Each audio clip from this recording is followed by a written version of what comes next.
Of around 50 people who have joined so far. So welcome to today's National Neonatal POCUS Collaborative webinar. This is the second episode in a three-part series on lung ultrasound. Before we start, just some housekeeping. The chat and the audience microphones are disabled, so please use the Q&A feature to post questions. We will answer those during the Q&A session. This webinar is also being recorded and will be uploaded into the collaborative website, which is neopocuscollab.com. Now, to our main talk, our guest speaker today is Dr. Daniele De Luca. Dr. Daniele De Luca is a professor of pediatrics and the division chief of pediatrics and neonatal critical care at the Paris-Saclay University Hospitals. He is the immediate past president of the European Society for Pediatric and Neonatal Intensive Care and the editor of the European Journal of Pediatrics. And we are very honored to have him today as our featured speaker. Dr. De Luca, please take it away. Thank you. Thank you very much for the kind introduction and obviously the invitation. Let me share my screen very quickly. Okay. Do you all see the slides, right? Are you see? Is there yes, we see your slide. Okay, great, beautiful. So let me talk about that, which is one of my favorite topics, actually. And as you know, it's been one of the main advancements for the introduction of ultrasound into the NICU care. So a few years ago, we wrote this review that is actually summarizing all the semiology of lung ultrasound. Just a few, you may see, just a few signs, very easy to recognize, that corresponds to a number of different neonatal respiratory disorders. So there is a connection with the disorders, and it's very easy to be learned. That's the first message, and we actually built on this all the history about the score and the possibility to guide surfactant by using these signs. And that would be my talk for today. As you know, with lung ultrasound, you can do many things. You can make many diagnoses, as you may see here, but now we're going to talk about point 4. So the functional application as the ultrasound-guided surfactant therapy is obviously a very big example of functional application. So let's get into the details of the magic 4 signs. You see that looking at the parenchyma, we can have a lung fully aerated with only horizontal lines called A lines. A just stands for air, so I'm sorry, it's not very much fashion here. Or you can get some B lines, just because B comes after the A, which means if you have at least 3, that there's a little bit of interstitial edema, there's a little bit of reduction on the air fluid ratio in this area. In another case, you may have so many B lines that are confluent between them, they're crowded, and you cannot distinguish them anymore. That's a white lung, sort of an alveolar or severe interstitial alveolar pattern with a lot of fluid even in the alveoli.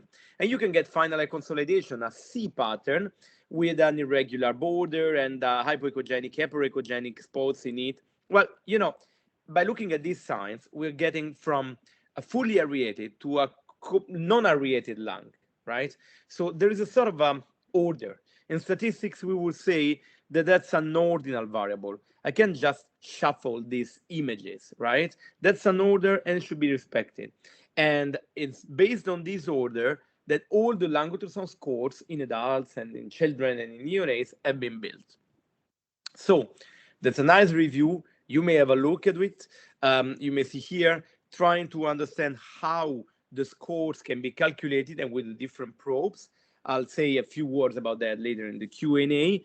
But now let me tell you that there is an ongoing very big project driven by ESICM, the European Society for Intensive Care Medicine, and ESPNIC, the Pediatric Neonatal Society, to standardize the calculation of scores and say what is good, what is not validated, in order to prevent the, let's say, proliferation of many scores and reduce the accuracy of the technique. That's for the future, just to give you a little bit of a heads up, let's say. And now going back on what we did and how we're using the score right now. So here on the left side, you basically see the neonatal lung ultrasound score. The very first one that we published and validated in JAMA 2015. Basically, what we did has been just reducing the chest in 3 zones. You see upper anterior, lower anterior, and lateral, basically adapting what was being done by adults with the adult lung ultrasound score. They have more chest zones. We reduced to 3 per each side because the thorax is eventually smaller. And we actually give to every of these zones a code that can go from 0 to 3, going from the fully aerated to the non-aerated lung. Obviously, you do your math, and the score can go from 0 to 18. The higher the score, the less aerated the lung. The higher the score, the more diseased is the lung. So before applying that for surfactant replacement, we wanted to be extra sure about its value. And the first experiment that we did has been in the lab.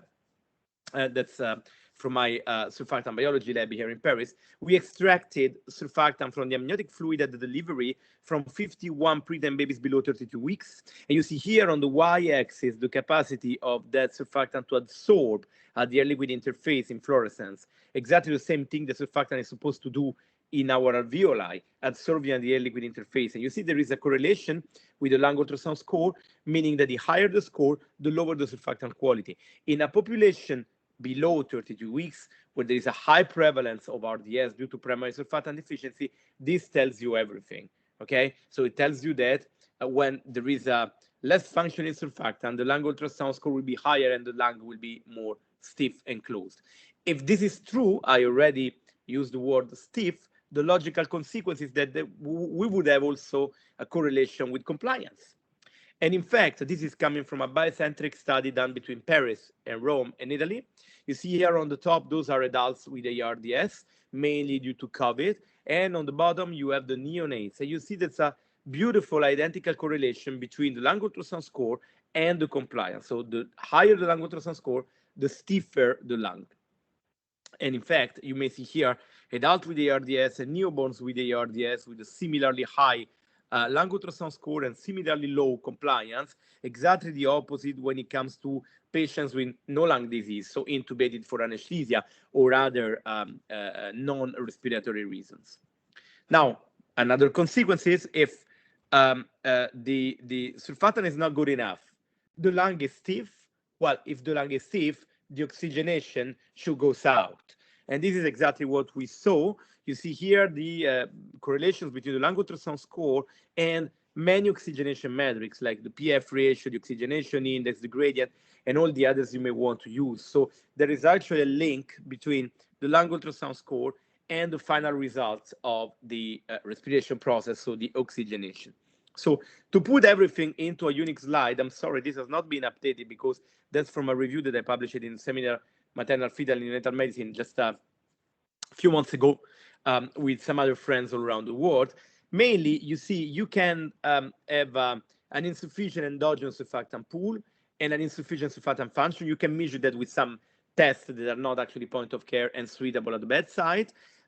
These will cause a derangement in lung mechanics, so a lowering in compliance. And this in its turn is lowering lung aeration. And oxygenation is like at the bottom of consequences of this cascade, of this pathophysiological cascade. This is why it's very important to understand that just looking at the FiO2 will allow us only to see what is happening at the bottom, right? But if we look at the lung aeration by lung ultrasound, we are already able to see what is happening on the pathophysiological cascade in an earlier step, which is good. But more and above this, we are able to look from a different angle because we are looking at the pathophysiology cascade from two perspectives, the oxygenation and the lung aeration. And that's important to validate a new tool and to be more objective compared to only the use of oxygenation metrics to guide surfactant therapy. And I will spend a few words about that in a minute. So all in all, I can tell you that we didn't invent or reinvent the wheel.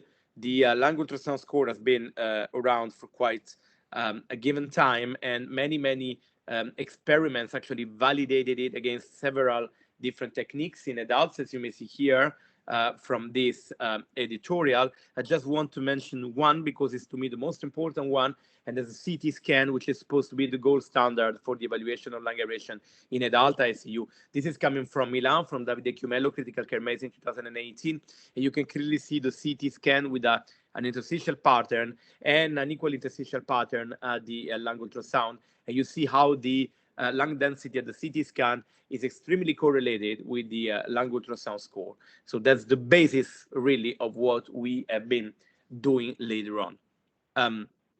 Now, just to give credits to those who did that in the first site, and particularly Roberto Copetti, who unfortunately left us a few months ago. That was the first description of a TTN. And you see TTN is a non-homogeneous disease where you have some wide lung areas, you have some interstitial pattern, but you also have always some spared lung zones with A lines disappearing with a picture that's disappearing anyway in 1 or 2 days. That's completely different from RDS, primary surfactant deficiency, which conversely is, as you may see here, an homogeneous lung disease. The lung is white everywhere.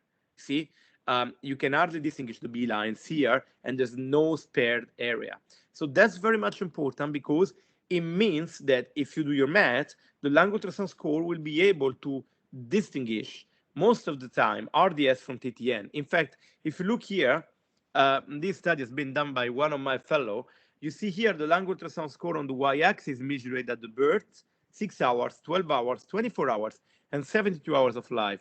And you see that the RDS babies always have a higher lung ultrasound score compared to TTN babies over time.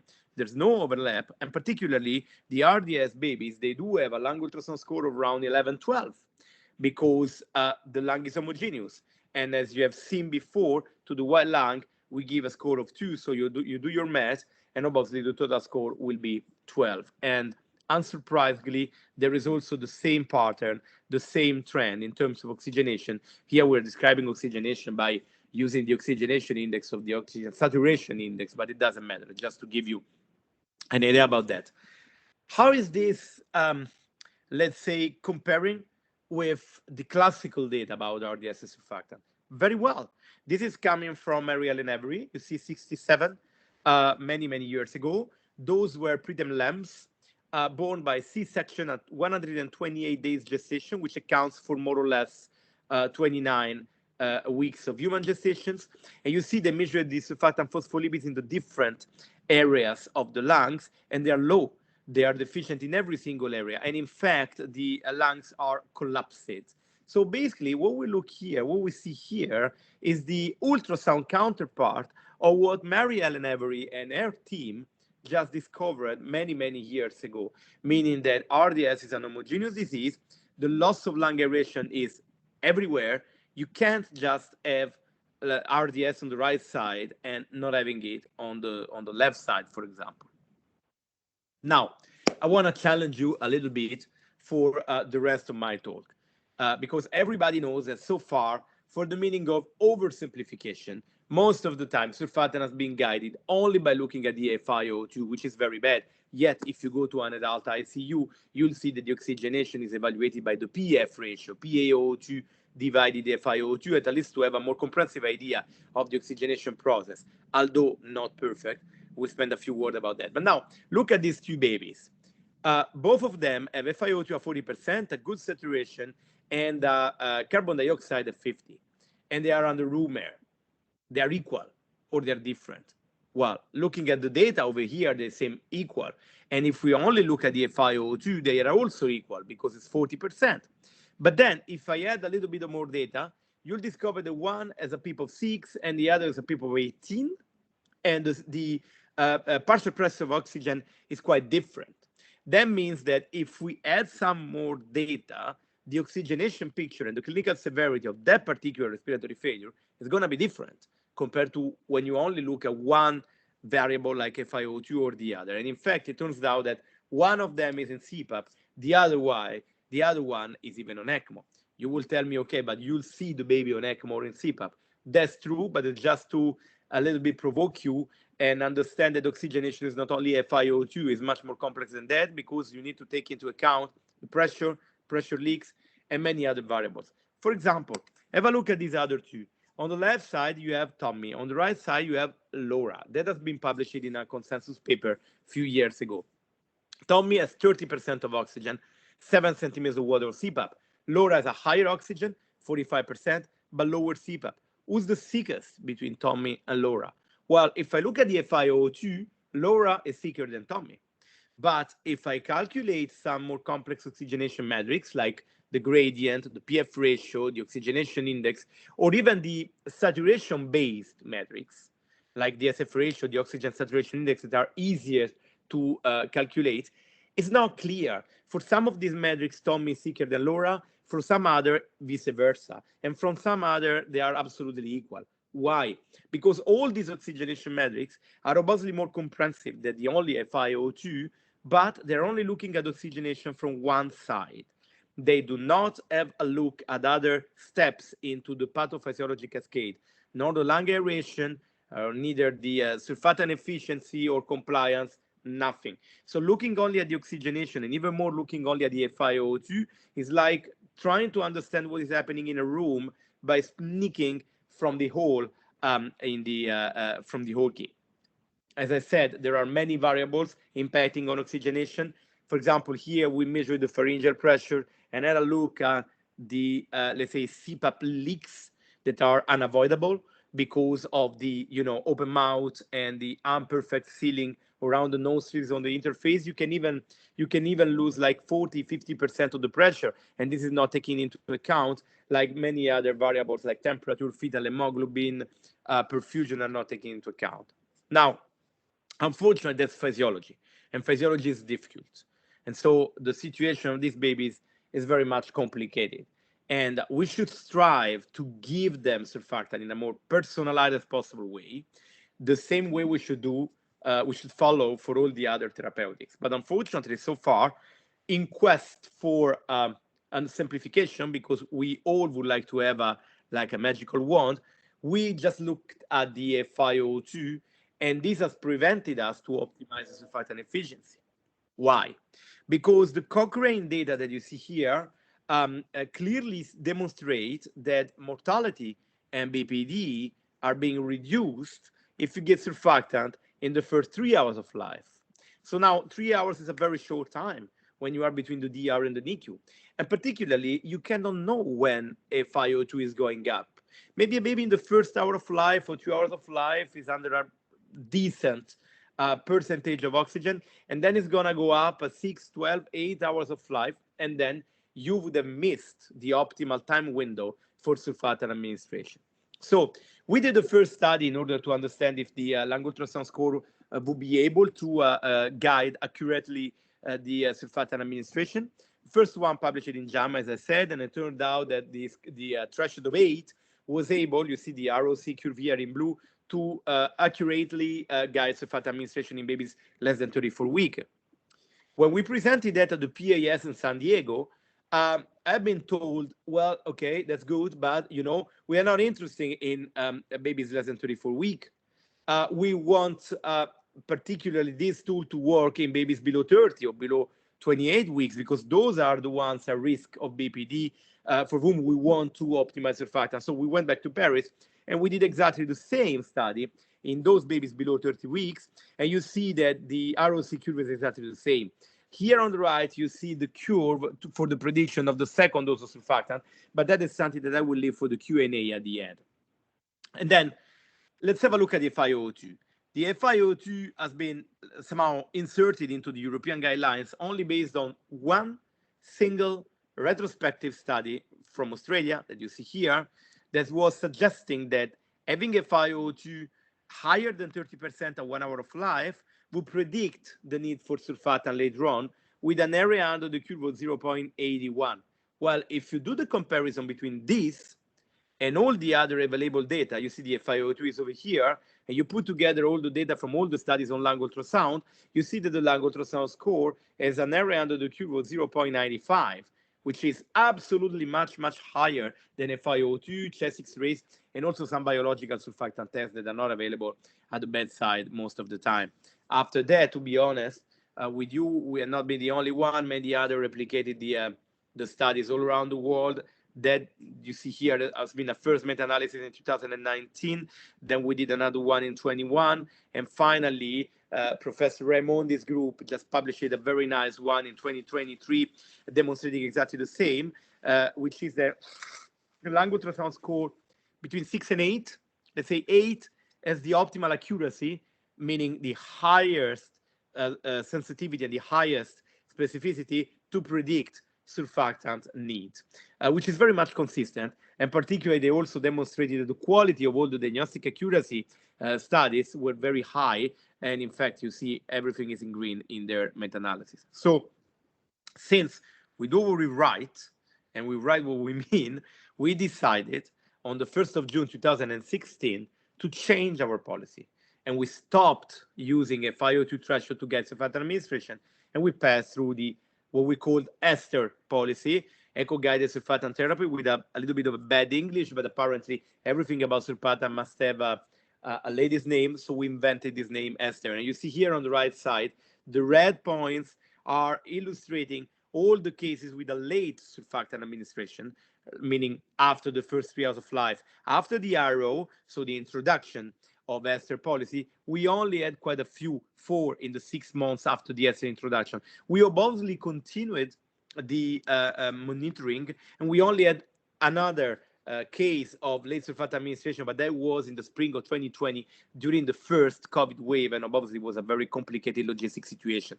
And besides, by the use of ESTHER policy, we also reduce, you see here, the exposition to higher FiO2 early in life, and we shorten the duration of invasive ventilation.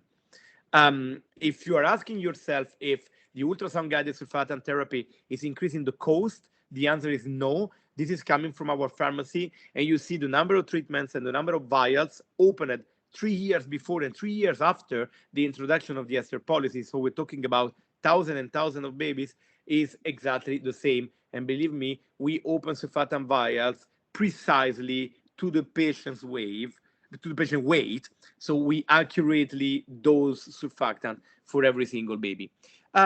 Another group that replicated our data is from Spain. That has been a real randomized controlled trial, and I would say that the pie charts speak for themselves, because you see that the ultrasound group has no late surfactant administration, while there were a lot of late surfactant administration in the control group. And interestingly enough, even the oxygenation was better in the ultrasound group, and yet the oxygenation has been described by the SF ratio, saturation over FiO2 ratio, 345 versus 285. As you know, we have a quite big activity of patient retrieval, and you see here a picture from my mobile NICU with a small laptop ultrasound over here. We tested the lung ultrasound score before, during, and after the transportation, and you can clearly see that the score can be calculated during the transportation without any problem, which means that it may be very useful even for outpatients going to the NICU. Another question that we tried to answer a few years ago was about chorioamnionitis. Well, chorioamnionitis is relatively common and is one of the reasons why babies are being delivered prematurely. And you see here there was a huge retrospective but propensity score adjusted study with like 700 babies. And you see that with or without chorioamnionitis here, the lung ultrasound score is exactly the same. So chorioamnionitis itself is not modifying lung ultrasound score. Conversely, when chorioamnionitis is strong enough to cause neonatal ARDS, so NARS, according to the Montreux definition, well, then it's different. And you see here that the NARS babies have a higher lung ultrasound score compared to those without NARS, with or without chorioamnionitis. So everything is in the degree of inflammation. When there is too much inflammation and NARS is triggered, the lung ultrasound score will go up. So this is our protocol for premise below 28 weeks. I'm sorry, it's in French. There is an English version available on a review that I published in Pediatrics and Neonatology 2 years ago. But basically, it's just to tell you that the first hour of life is exclusively dedicated to the most important things, like starting CPAP, verifying that CPAP is well transmitted, avoiding hypothermia, and place the UVC and eventually the UAC line, start caffeine, bolus of caffeine, and start the TPN.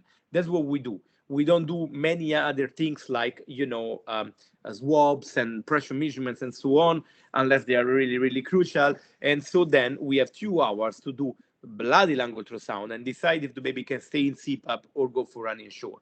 Obviously, you don't need 2 hours to do a lung ultrasound. You need just a couple of minutes, but that's a lot of time, even if you want to redo this, just because maybe this has been done by a resident and you want to just a double check.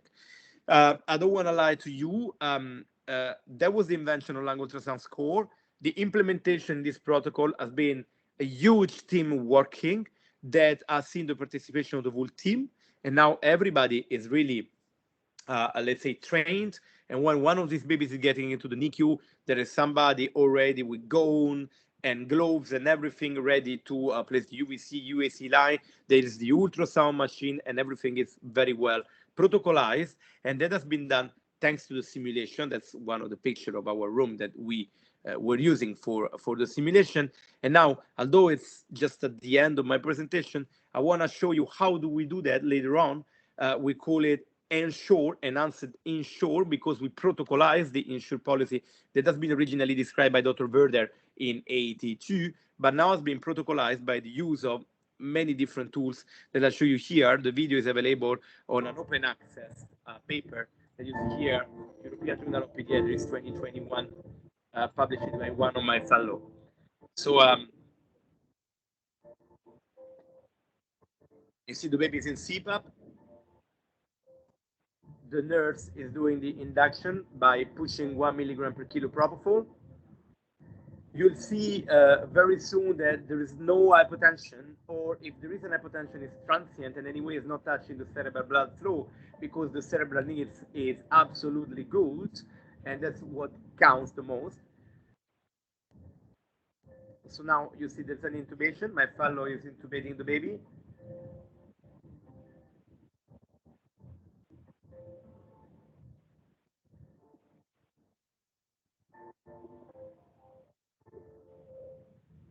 You see there's such a small white piece mounted on the top of the ETT.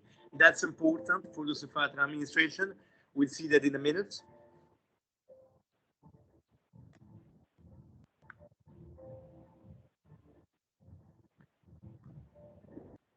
So you see the end-tidal sensor is placed, and from now on, from the verification of intubation, the timer is started. There is always somebody else with a timer, because we want to ventilate babies during inshore the minimum as possible, the shorter time as possible. And when we ventilate it, we do that with the volume guarantee on 5 ml per kilo, just to control both the volume and the pressure, no back ventilation, to be absolutely sure to be gentle when it comes to babies below 28 weeks. And you see the cerebral saturation is absolutely good, so there's no effect by propofol, and also the mean arterial pressure is relatively good. So you see the surfactant is being injected in the white piece. So from the other side, there is the ventilator that is keeping going, right? Diffusing surfactant, because positive pressure is important for that. And also you see there's a label on the syringe, because of obviously surfactant and propofol, they look like, and you don't want to inject propofol in the ETT and surfactant in the IV, obviously. So this is taking a few seconds. I'm going a little bit quicker, and then you see the baby starts to move again. The compliance is improving, obviously, and the ventilator is managing that with the volume guarantee, so reducing the peak pressure automatically. All the vitals are stable, including the cerebral needs. The baby is now starting to breathe again. You'll see that.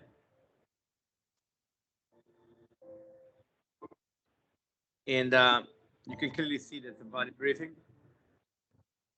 And so the fellow is pulling out the ETT and is placing him on the an APPV for 48 hours, just to prevent the atelectasis and diffuse better surfactant and prevent the extubation failure back with the nasal mask.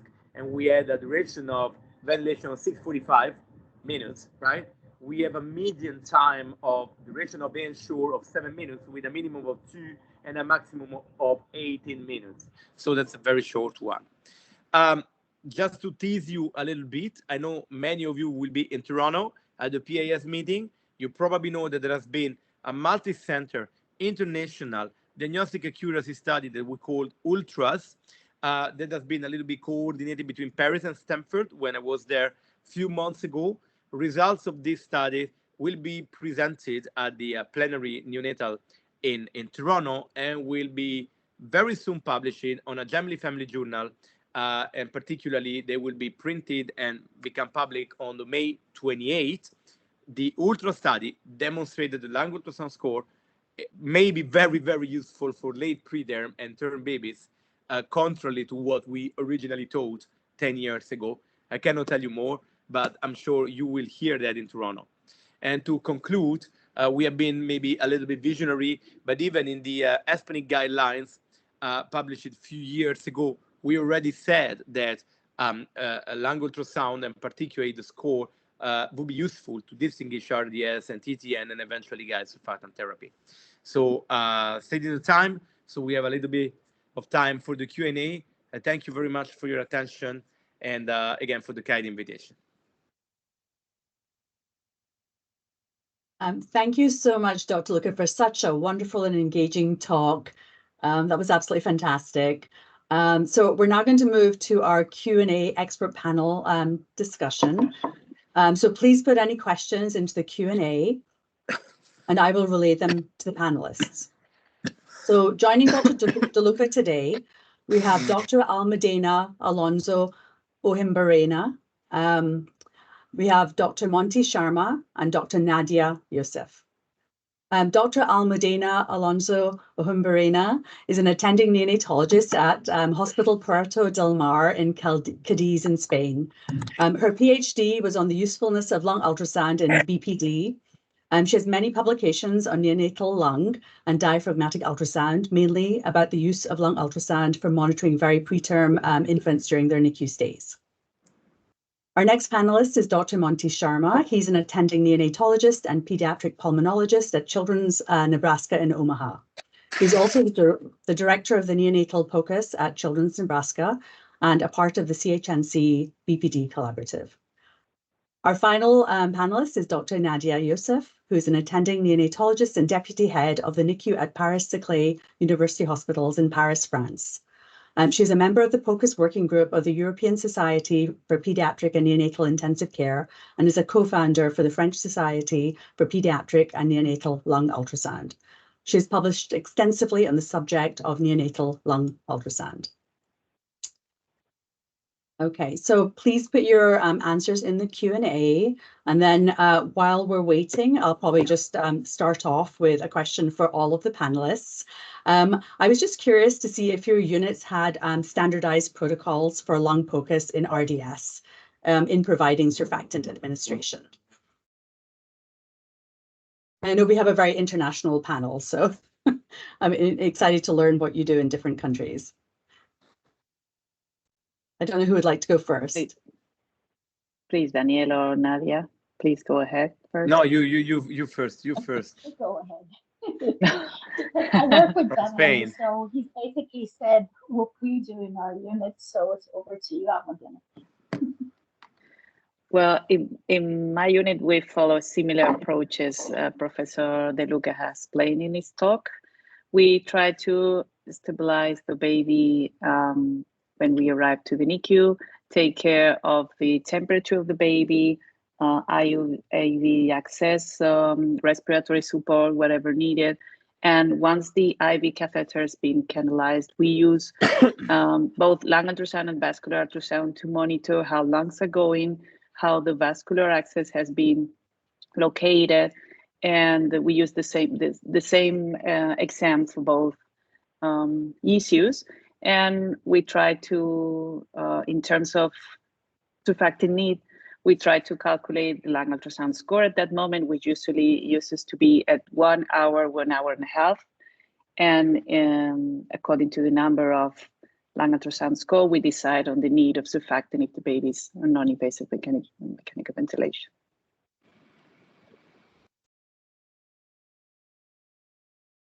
Wonderful. I don't know if you want to take.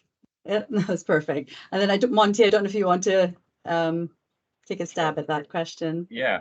So the hospital I work in currently is mostly a level 4, meaning the majority, 100% of them, unless they come from the ER, are outborn kids. So unfortunately, most of them miss that golden hour.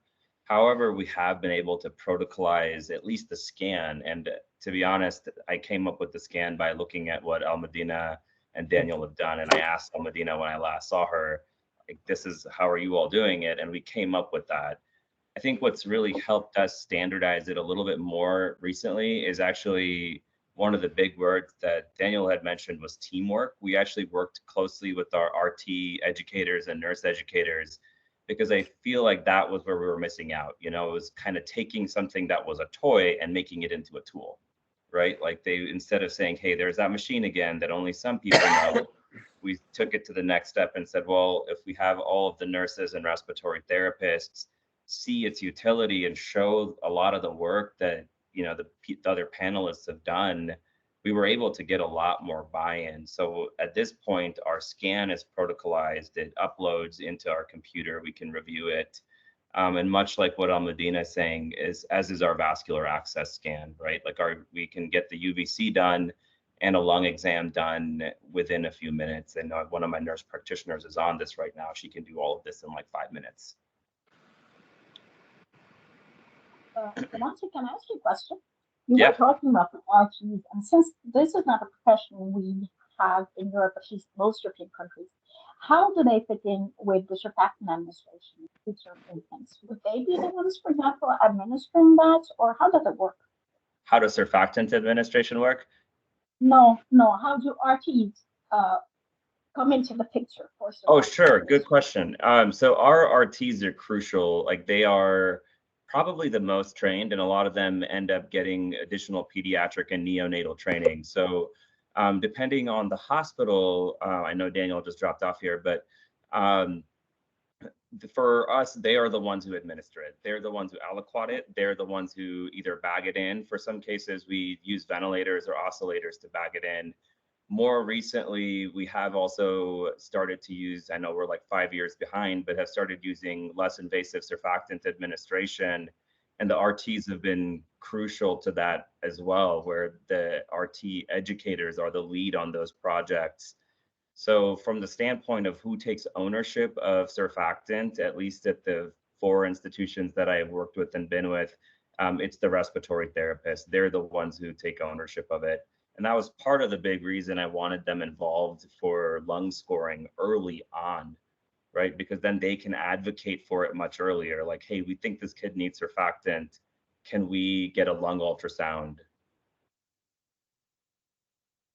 I think one issue that has to be pointed out is that the Professor De Luca has speak just slightly about this in his talk. It's important to realize or to know which fields of the lung you are watching at when you want to decide on surfactant administration, because although RDS is a homogeneous disease, usually posterior fields are sometimes, not always, but more involved. So when you want to get to a number, cutoff value, we should really take or use the scores that are validated, because not all scores are used or are valid for the same patient in the same situation. I don't know if there are many authors writing about using this field or this other field or this one, and those that are validated and those in which we use anterior and lateral fields, which more or less show you how the lung is doing or how that baby is really, or the severity of the RDS that patient is developing. Okay.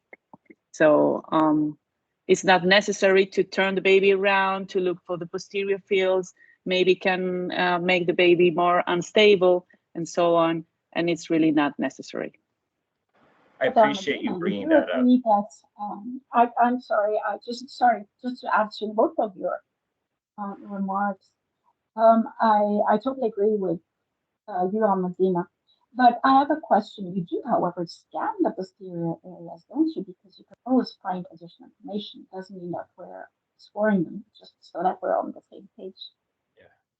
I mean, I score it because, you know, I like it very much. And I always want to learn more things about this technique. But in a general recommendation, I mean, maybe when the RT or the neonatologist, whoever performs the exam, is not an expert, I would not recommend to, you know, changing the baby position and so on, just to decide on surfactant administration, okay? Because sometimes can be tricky to see the posterior fields. And it's not the same values of lung ultrasound score that you have to use as CUDA values to decide on surfactant treatment if you're really evaluating posterior fields as well. I totally agree, but my point was the one you're making, is that you will have enough of, let's say, a complete enough view of the posterior fields without moving your baby to look at diffusion or large consolidation. But I totally agree with you. You must never move on this. That does not make sense, and especially for the decision to give surfactant or not.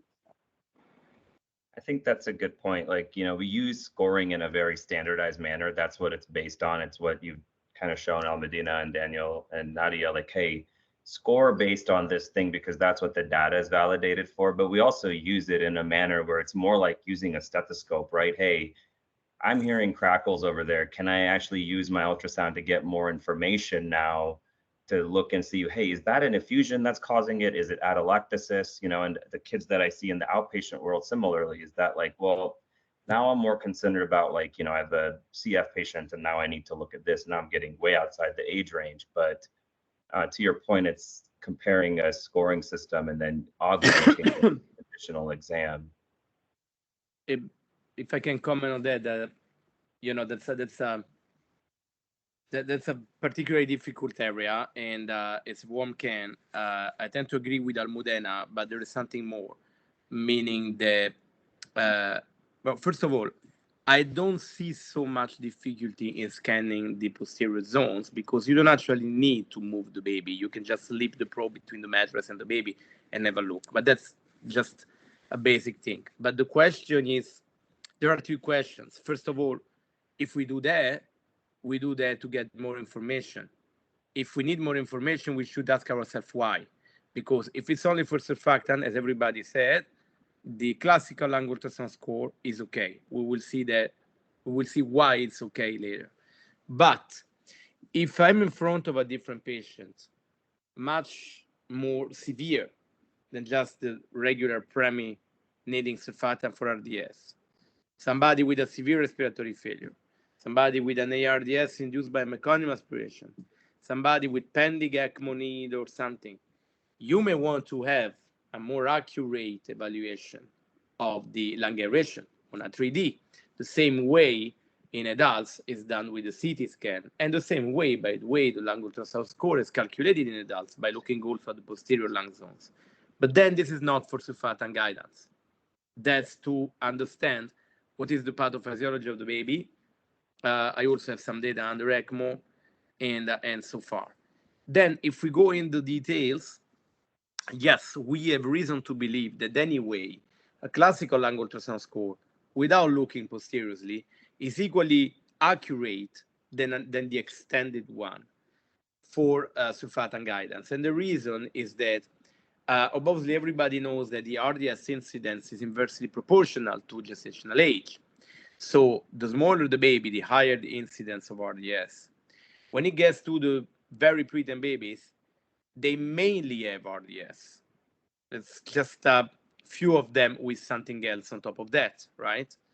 So that means that being RDS an homogeneous disease, you can just have a look at the three classical zones that I said without looking posteriorly because most likely you will see the same signs. That may be slightly different in bigger babies, but as I said, although this is not published, we have reason to believe that anyway, and hopefully we will publish very soon, Almudena and myself, we have reason to believe that the classical lung ultrasound score is anyway at least equally efficacious than the extended one when it comes to surfactant administration.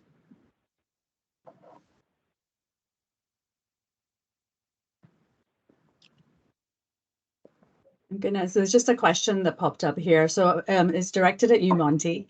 And so you mentioned that you have a protocolized approach to lung scanning. Could you just tell us a little bit more about that protocol? Because we have a lot of folks from the US here. Yeah, so the machine we use is the GE Venue Go. Now, I'm machine agnostic, but it's partly based on the fact that it populates lung fields for us in a certain order when you go into the lung mode, which is something I know we talked about during Nadia's talk last time, that you should use presets that don't remove the noise, right? You're really relying on some of these artifacts and you want algorithms that don't remove them. So the protocol we use is actually a picture that was presented in one of Daniel's review articles, where it has the different lung fields comparing what you do for neonates to adults. So we've protocolized it based on that. Like, hey, you're going to start here, move here, right? So you're getting 3 on each side. And then to Almudina's point, since we're doing lung scoring for surfactant, we don't necessarily look at posterior fields, right? We look at posterior fields and we're like, yeah, there's something interesting on X-ray. Is that an effusion? Is that something else that I shouldn't be poking, right?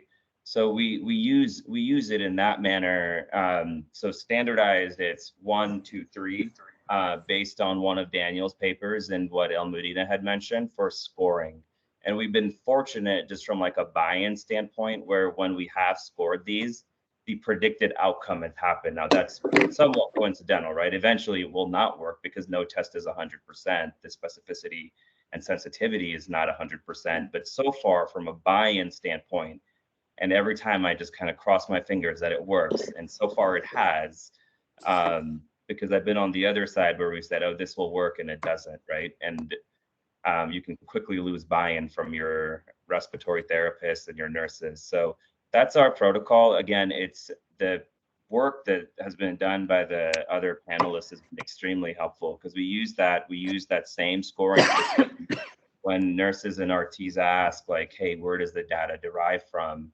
Which they do, we say yes. And that's why we're using a score of 8 is, as our cutoff, and where that all comes from. So yes, that's, we have this little card. It has what you scan, how you score it. So that initial paper that Daniel showed, that picture, whereas this is a 0, 1, 2, 3, we have the same thing. So we can compare what we're seeing to those cards. And then every 2 weeks, we're missing it today, but we do a Q&A to say, hey, yes, we all agree that this is a 0. And then of course, now we're to the point where arguments do happen. Is this an 8 or a 9? And it's like, okay, the end result doesn't matter, but at least we're now thinking about it in that detail. And I think that's partly because it is so standardized and systematic. So we're all looking at the same thing.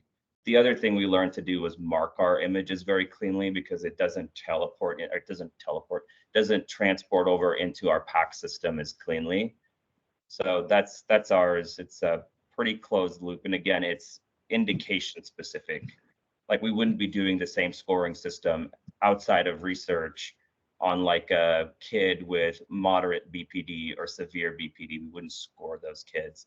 And I guess my one question for Daniel and everyone else was, are there scoring systems specifically for NARDS, the kids who have meconium aspiration? Or if I have a kid with, I know BPD is more heterogeneous disease, but if that kid gets acutely ill with a pneumonia, like predictors for, hey, I should be considering ECMO or some other form of respiratory support.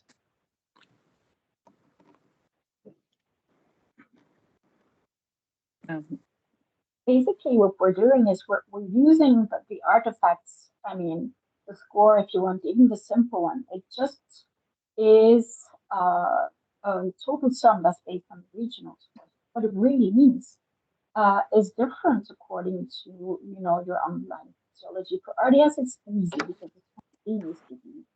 Usually, most lung fields are more or less the same. But if you have a baby with an RDS that's secondary to severe meconium aspiration, you might have the same score, but it doesn't really tell you why, right? You could have areas where you have well-aerated lungs, maybe even overinflated lungs, and then you have, let's say, if you're talking about the score, let's say at 9 or 10, it could be on the other side and you've got huge consolidations.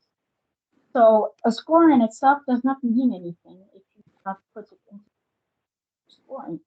And it can be extremely useful to follow any kind of decrease in aeration, whatever the cause. But if you just give a figure without giving the context, it becomes kind of meaningless. What do you think, Almudina?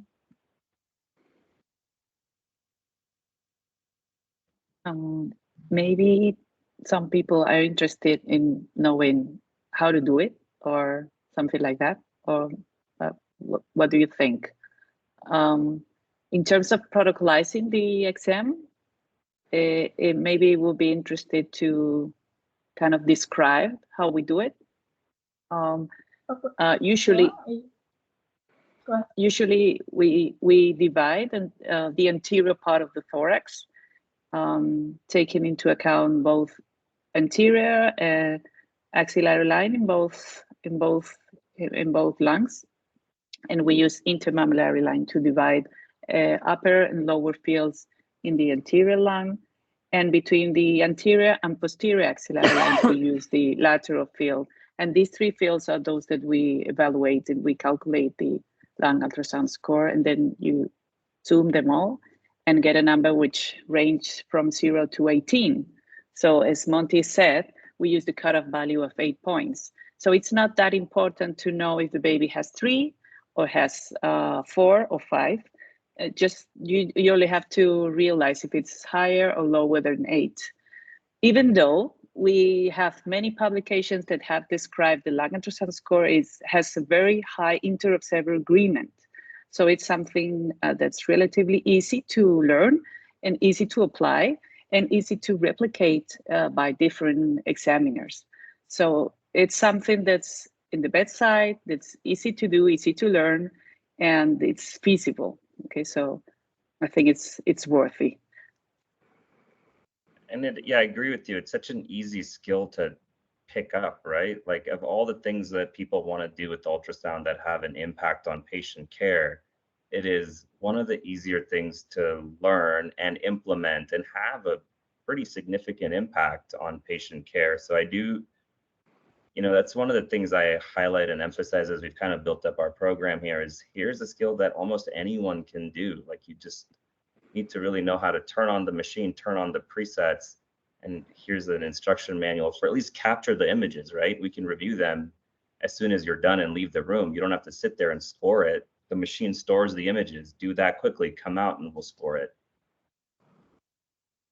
We are even doing a multi-center study that Danielle created on which is the number of exams that one person needs to do with a teacher or an expert opinion at the bedside to learn the lung ultrasound score.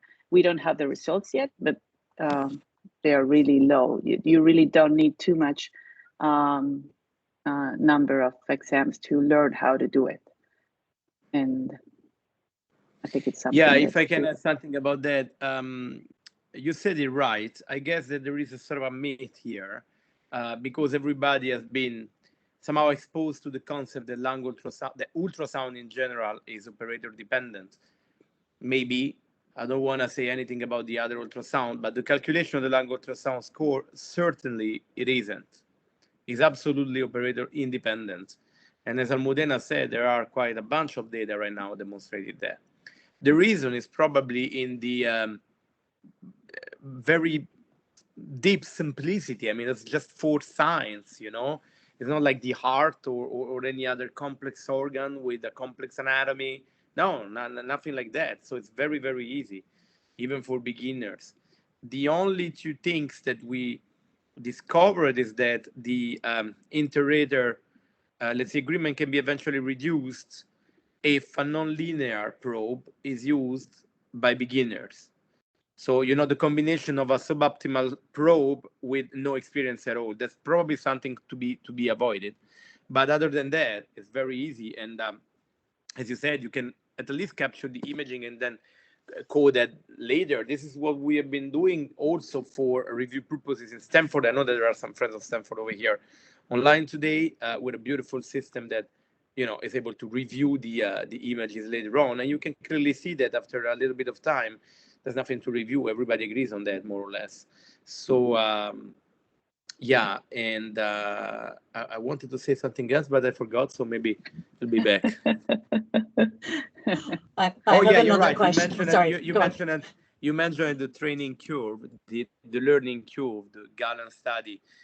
There's now ongoing in several centers, and that has been designed mimicking the adult experience again, because they're always very late compared to adult ICUs.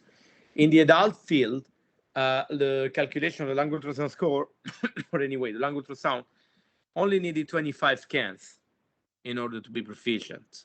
And I have no reason to believe that it is going to be much different in babies. We'll see. I had a question that just popped up in the chat. So for each of our panelists, can lung ultrasound be used to determine the second dose of surfactant? Okay, I'm sorry, can you repeat? The floor is yours. Can the lung ultrasound score be used to determine the second dose of surfactant? Okay, great. That's a beautiful question. I was expecting that. Multiple problems. First of all, there are only 2 studies with some data about the second dose, right? The first one is ours from Pediatrics 2018, and the second one is from Dr. Perry from Rome in pediatric pulmonology a few years later. Few babies from these 2 studies, also because the second dose is extremely rare. Like in our setting, for example, we give a second dose in less than 10% of patients, right? So you need a multi-center design. You need many more patients to understand if this is actually accurate or not. It seems to be, but there are only 2 studies, different thresholds, different populations. Second point is that if you do a multi-center study, but even if you don't, we must be absolutely sure about the protocol to give the second surfactant dose. Why so? Because we use porcine surfactant, and the porcine surfactant is much more effective, concentrated, and rich in protein, and is known to require much less second surfactant doses compared to any bovine surfactant. Second point, when exactly you're going to give the second dose? In Paris, we stick with the pharmacodynamics, and we use the data that I published in 2012 in intensive care medicine, demonstrating that the DPPC half-life, so the mean biophysically active surfactant component, its half-life is more or less 10 hours in babies where the oxygenation is going south and they need a second surfactant dose. This means that if you give a second dose before more or less 10, 11 hours, you already have half of your first dose there. And that's not likely to be the reason for your oxygenation impairment. You better have a look at the echocardiography, shunt, perfusion, ventilation, whatever. So we give a second surfactant dose only after 10, 11 hours. But I know that this is very much variable among the NICUs. If you look at the what is written in the in the vial, the industry will suggest you to give a second dose after 4-6 hours. That may be for marketing reasons.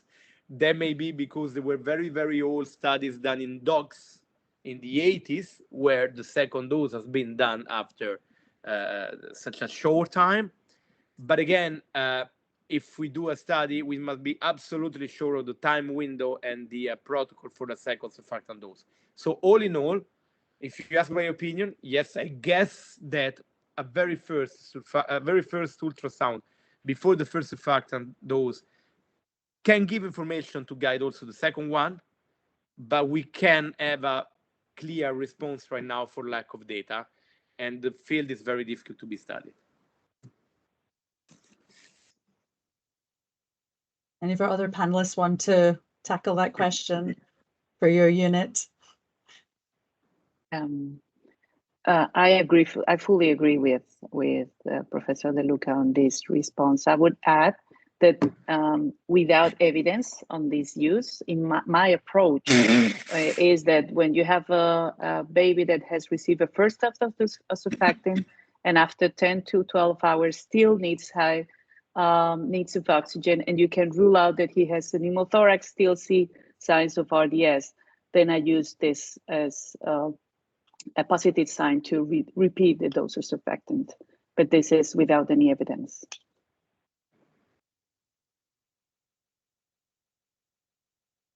Monty, I don't know if you want to tackle that one. Yeah, there's just so much heterogeneity in second dosage, right? Beyond just the kind of surfactant that's used and stored, it's I feel like that's the challenge behind some of these things, is that there's good data to suggest early selective surfactant prevents BPD, but when it comes to the second dose of surfactant, there's so much study heterogeneity. There's so much heterogeneity in NICU policies and protocols, right? I'm sure you all experienced it. Like, of the 4 NICUs I cover, none of them have the same criteria for a second dose. And you'd think that even we'd be somewhat able to regionalize it. So I struggle with the repeat ultrasounds for that indication, mainly for the biochemical reasons as a pulmonologist and from a systematics, informatics standpoint because of the heterogeneity. The only evidence that we have is that lung ultrasound score is able to rule out a second dose of surfactant if after 6 hours of the first dose, you see a normal scan, you mean without signs of RDS. But as Professor De Luca explained, without really a gold standard for second dose of surfactant, just a clinical decision of the neonatologist. I was going to say, thank you very much, everybody. I'm being told in my ear that we're actually out of time. That's kind of flew by very quickly. So we'll save any unanswered questions for the next webinar in this series. Thank you to all of our speakers and our panelists for this wonderful, wonderful discussion. And thank you all for joining us today. As previously mentioned, this is the second episode in a 3-part series on lung ultrasound. So please join us next month for our webinar on BPD, where we'll have Dr. Almudena Alonso Oyambarina speaking about lung ultrasound in very low birth weight infants after RDS. You can register using the QR code on the screen by clicking on the link in the chat or by going to our webpage, neofocuscollab.com. If you're interested in receiving communications about future educational opportunities offered through the collaborative, subscribe with your email at the website. And we hope to see you at the next webinar. Thank you again, everybody, for an absolutely wonderful, wonderful session. Okay, we'll see you next time. Bye. Take care. Bye-bye. Bye-bye. Thank you. Bye. Thank you. Bye-bye.